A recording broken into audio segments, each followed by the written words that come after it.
Hello दोस्तों, आपका स्वागत है। आज हम लोग एक न्यू अपॉइंटमेंट इंडिया पे जो हुई है, सीवीसी की अपॉइंटमेंट हुई है।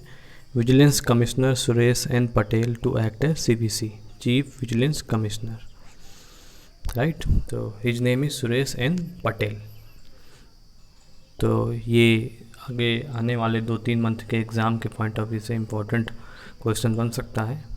तो आज हम देखेंगे कि इसकी अपॉइंटमेंट्स कैसे होती है, इसके फंक्शंस क्या होते हैं, इसकी रिस्पॉन्सिबिलिटीज़ मतलब क्या होती हैं, इसको कैसे रिमूव किया जा सकता है, और विजिलेंस डे जो इंडिया में मनाया जाता है वो कब मनाया जाता है।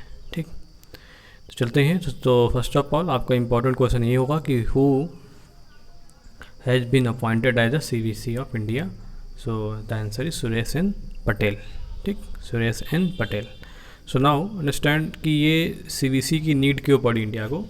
तो आप देखोगे कि जो सीवीसी आपको बनाया गया था, चीफ विजिलेंस कमिश्नर बनाने के लिए, ये 11 फरवरी 1964 को गवर्नमेंट ने इसको सेटअप किया था। और सेटअप किस कमेटी के रिकमेंडेशन में किया था, तो ये इम्पोर्टेंट है कि जो सीवीसी है वो आपकी committee on prevention of corruption, जो कि श्री के सतनाम कमेटी, राइट। तो इसका आप नाम रखोगे, क्या नाम है, श्री के सतनाम कमेटी, जो इन्होंने गवर्नमेंट को एडवाइस किया था कि करप्शन को कर्ब करने या प्रिवेंट करने के लिए आपको एक कमेटी का फॉर्मेशन करना चाहिए और आपको सीवीसी फॉर्म करना चाहिए।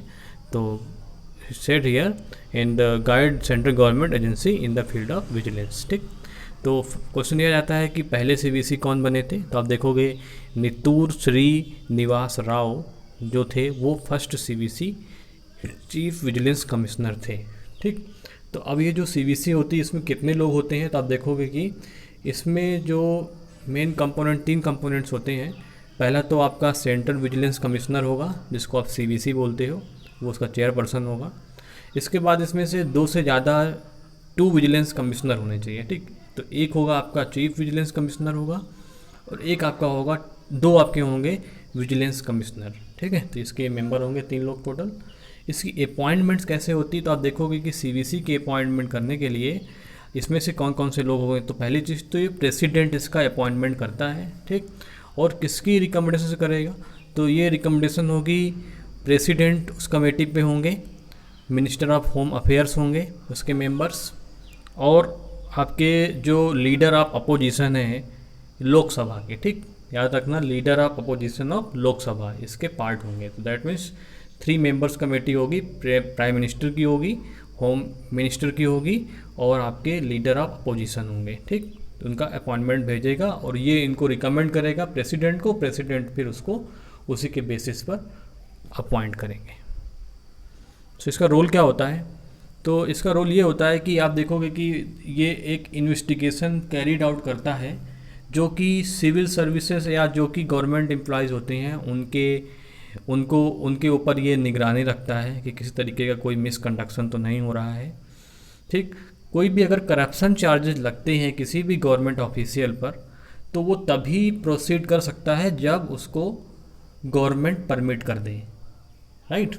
मतलब ये जो आपकी सीवीसी है वो किसी भी गवर्नमेंट ऑफिशियल पे तभी एक्शन लेगा जब उसको गवर्नमेंट या पर्टिकुलर उस डिपार्टमेंट के अथॉरिटी उसको अप्रूव कर दे। ये ऑर्डिनेंस लाया गया था 1998 में, जो कि इसको स्टेचुरी स्टेटस देता है सीवीसी को। तो ये भी एक क्वेश्चन बन जाता है कि सीवीसी कैसी बॉडी है, तो कॉन्स्टिट्यूशनल बॉडी है, स्टेचुरी बॉडी है। तो आपको याद रखना है कि ये कैसी बॉडी है, स्टेचुरी बॉडी है। इसका रिमूवल कैसे होगा, तो कोई भी विजिलेंस कमिश्नर को रिमूव किया जा सकता है उसके ऑफिस से, प्रेसिडेंट उसको रिमूव कर सकते हैं, और किस ग्राउंड पे रिमूव कर सकते हैं, तो या तो कोई मिसकंडक्ट होगा, मिसबिहेवियर होगा, या इनकैपेबिलिटी होगी किसी टाइप की, तो उस बेसिस पर प्रेसिडेंट उसको ऑफिस से रिमूव कर सकते हैं। और लास्ट वन, इंडिया में विजिलेंस अवेयरनेस वीक बनाया गया है, जो कि हर साल आपका एक वीक जो होता है वो आपका अक्टूबर में मनाया जाता है, लास्ट वीक में। तो उसमें क्या होता है कि 7 डेज़ का कंप्लीट चलता है वीक, तो जिसमें हमें अवेयर किया जाता है, पब्लिक को अवेयर किया जा सकता है, या तो आपके जितने भी ऑफिशियल्स हैं, गवर्नमेंट ऑफिशियल्स हैं, उनको ओथ भी दिलाई जाती है। किसके लिए? कि वो किसके अगेंस्ट फाइट करेंगे? Fight against corruption and to ensure integrity in public administration. तो मतलब जो हमारा पब्लिक एडमिनिस्ट्रेशन है उसमें से कोई भी किसी तरीके का मिसकंडक्ट ना हो, उसके लिए ऑफिशियल्स को, कर्मचारियों को अवेयर किया जाएगा। ठीक, तो इसकी थीम 2020 की थीम, हमें अगर एग्ज़ाम में क्वेश्चन आता है तो आपकी विजिलेंस अवेयरनेस वीक की थीम ज़रूर पूछी जाती है। तो इसकी थीम 2020 की थी विजिलेंट इंडिया प्रॉस्परस इंडिया। ठीक है, तो आपको इसमें क्या रखना है कि सीवीसी कौन बना हुआ है, सीवीसी में कितने मेंबर होते हैं, सीवीसी को कौन अपॉइंट करता है, सीवीसी को कैसे रिमूव किया जाता है, सीवीसी को अपॉइंट करने के लिए जो कमेटी बनती है उसमें कौन कौन से लोग होते हैं, और विजिलेंस अवेयरनेस वीक जो मनाया जाता है वो कब मनाया जाता है और उसकी थीम क्या है। ठीक है, तो यही 3-4 क्वेश्चन इससे पूछे जाएंगे हमेशा। ठीक, thank you very much, see you next session.